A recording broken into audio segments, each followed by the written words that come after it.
Hello, Kanjon here. Ever had trouble handling motivation, anxiety, or distractions when trying to learn a creative skill like drawing?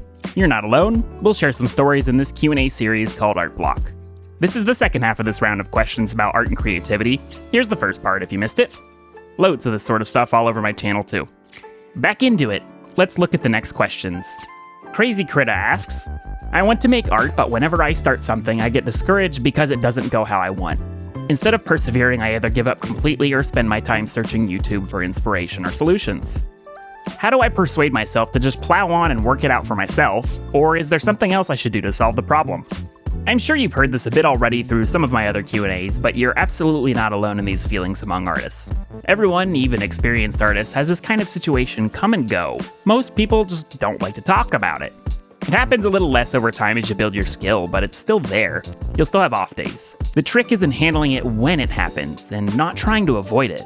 You said you'll look up videos to try to find solutions or inspiration, and while that's a good thought, I'm sure you've seen that it ends up being a distraction, and maybe 1 out of 10 times you'll find that advice you're looking for. Now, I don't think you should stop doing this. It's good to research solutions to build your skills, but when you're wanting to draw, doing this can be the quickest way to silence that creative spark.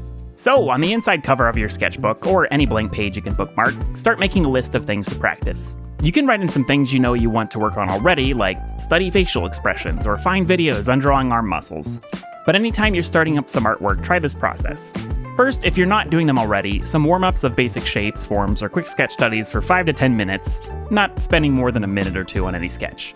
This gets you into the drawing mindset, and usually a little bit of a dopamine hit just from getting some drawing in.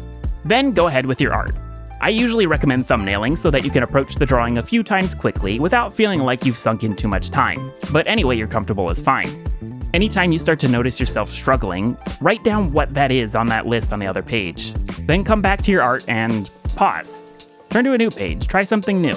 You can do other art studies, other ideas you've had, just not that same piece yet. The more you repeatedly try to solve the same piece in one go, the more frustrated you will feel. Taking a break to try other pieces of art lets you flex your creativity even more and not have to feel stuck. In the moment, it might be easy to forget about this. You can also make a point to write this at the top of your sketch pages. Warm-ups, thumbnails, drawing, struggles. Cross each one off as you start your art, and when you get to the part where you feel stuck, write down what you want to practice, and cross out struggles. If you finish a drawing without frustration, congrats! You can cross that struggles one off anyway. And if you want to remember to do this for the next time too, you can skip ahead a page in your sketchbook and label that too. When you're done with all this and you feel like you've gotten some drawing in, go to that practice list, find some videos or books or tutorials, and spend some lower stress time looking that up. That might feel like a lot of process, but it's not much once you get into it, and it helps you separate out the creativity and learning in a way that you can reduce frustrations. Anonymously sent in, when I don't have any expectations, I can make things I'm proud of. As soon as I try to make my imagination come to life, though, I feel anxious and disappointed in myself for not being better. The only way I can make something nice is when I stumble my way to something. But then I do it by subconsciously avoiding the things I'm not good at, so that doesn't feel valid. Yes, having no expectations and stumbling into art you're proud of is a fantastic feeling. And as you're learning, it's going to happen a lot. I think a good way to think about this is that when starting your art journey, most of your art is going to feel like it's by accident instead of by intent. And there's nothing wrong with that. I actually think that's a great way to learn art since you start to realize that you're good at certain things without feeling like you had to try as hard. In fact, you should try to capture this feeling. Whenever this happens, write down a couple words next to the drawing with things that went well, like background or pose or hands. You say you feel like you're avoiding what you're not good at, and that's certainly possible. Art is a balance of learning and creativity, of study and imagination. Those by-accident pieces help with the imagination, yet, yes, you do want to tackle the learning side too. The anxiety around trying to draw something specific from imagination is a natural frustration when it doesn't work, and this part is where I want to suggest the same advice as the previous question.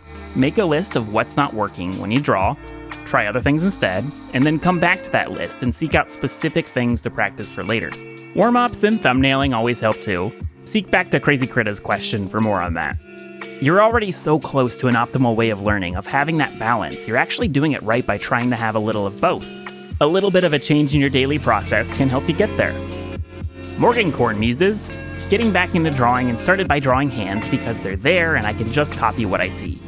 How do I evolve from this to drawing something without a direct reference? It's overwhelming because my mind doesn't have any precise details. They also sent in these pictures of some of the hands they drew.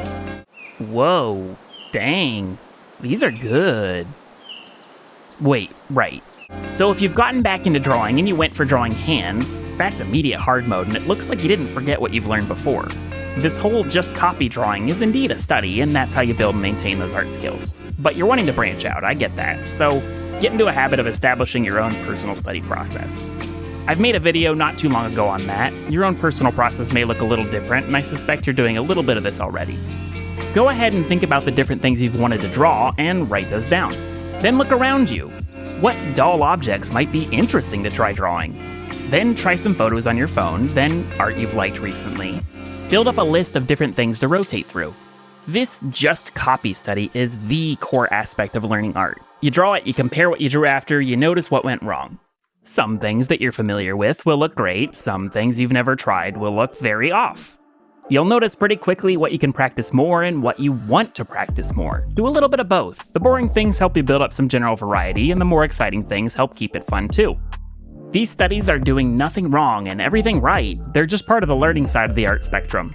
Old video on that here. When you want to get to the more imaginative side, you'll want to try mixing together different kinds of references, poses, expressions, characters, and sprinkling in some imagination to take some risks.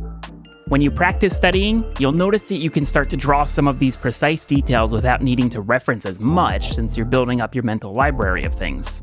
Studying fills that library up with more and more detail.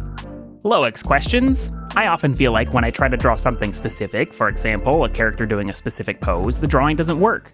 On the other hand, when I have nothing in mind when I'm drawing, or at least a very abstract concept, the drawing comes out a lot better. Any advice on how to better strike a balance between the two? Brains are weird. When you want to draw something specific, it feels like you have this perfect image in your mind. When you try to draw that, if it's even the slightest bit off from that mental image, it doesn't feel right. And sometimes the mental image of how something should look isn't how it really should look, and that makes things feel even more broken. But when you go in with that abstract thought, you're almost letting your subconscious take over. You've got no specific expectations, and you start to feel out what looks right when it happens. This is one of the coolest ways to draw. I feel like I should make a specific video about this. Art by accident is such a great thing, but it feels wrong to do. Of course, there are times when you do want to draw something specific, and it's hard to detach from that mental picture. Ideally, we could all be able to shut off our brains and mix the abstract nothing with the idea and somehow reach art, but I've sure not found a way to do that. But maybe there's a way to sprinkle in some tricks here. As you start to draw your piece, try to make yourself draw things a different way. This can be part of your warm-ups or thumbnailing, pieces you'll intentionally discard and spend little time on. Switch up a character pose, move the items in the background, draw with silly proportions. This should have a couple effects. This forced diversion in your drawing lets that nothing side of your brain try stuff out. And you might find that one of these variations you end up liking more anyway. Plus, hey, it gets you warmed up and practiced. See what kind of tricks start to work for you here and add them to your drawing routine. That's it for this art block. I hope these have been helpful. I never expect anyone to follow this exactly and go, whoa, it's perfect. But maybe you try some things out and find your own way of working during the process. If you missed this round and want to submit your own question, don't worry, these will be back soon enough and then I'll post the form. I've got a few motivational videos in my queue that I've been wanting to work on, so stay tuned for those. Chase that passion, artist, find your motivation, and practice those art skills. See you for the next calendar! It's August, and for this month, we're practicing expressions. Expressions can change so much about the feel of a scene with the smallest details. Get your free printable calendar in the description. And you might find that one of those when you want to get more to the imaginative, I've got a few